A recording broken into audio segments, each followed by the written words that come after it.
জিন ও মানুষের সহবাস নিয়ে ইসলাম কি বলে?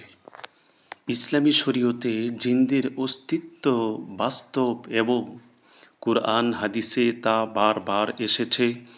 বহু মানুষের অভিযোগ থাকে যে তাদের উপর কোনো জিন বা অদৃশ্য সত্তা প্রভাব বিস্তার করেছে বা শারীরিক সম্পর্ক স্থাপন করেছে। শরীয়তের দৃষ্টিতে এসব বিষয়ে কিছু সুনির্দিষ্ট বিধানও রয়েছে যা জানা একজন মুসলিমের জন্য গুরুত্বপূর্ণ। কুরআনুল কারীমের সূরা আর রহমানের ৫৬ নম্বর আয়াতে আল্লাহ তাআলা জান্নাতের হুরদের বর্ণনা দিতে গিয়ে বলেন, সেখানে রয়েছে সুন্দর অকল্পনীয় রমণীরা, যাদের আগে কোনো মানুষ কিংবা কোনো জিন স্পর্শ করেনি।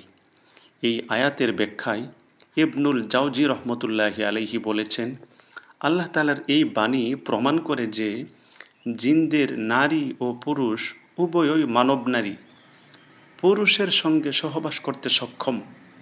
এই প্রেক্ষাপটে ইসলামী শরীয়তে জিন ও মানুষের সহবাসের বিষয়টিকে প্রধানত ৩টি অবস্থায় বিবেচনা করা হয়।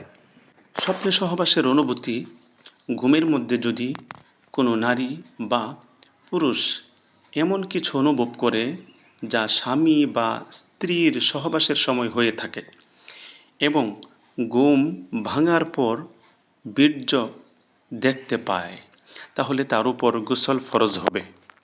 আর যদি বীর্য দেখতে না পায়, তবে তা সাধারণ স্বপ্নদোষ হিসাবে গণ্য হবে এবং এক্ষেত্রে গোসল ফরজ হবে না। ২.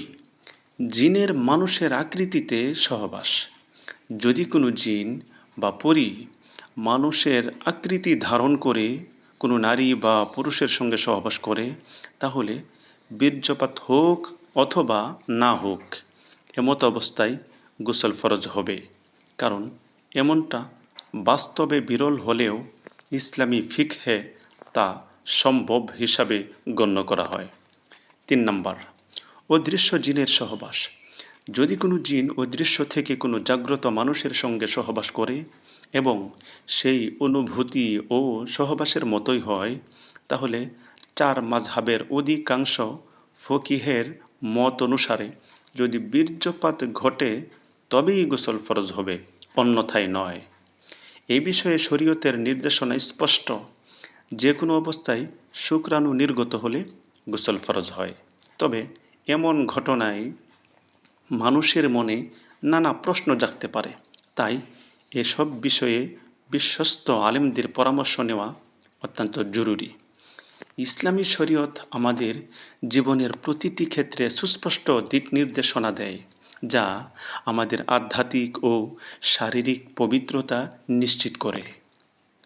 ধন্যবাদ সকলকেই। রফ টিভি 24 এর সাথে থাকবেন, চ্যানেলটি সাবস্ক্রাইব করবেন।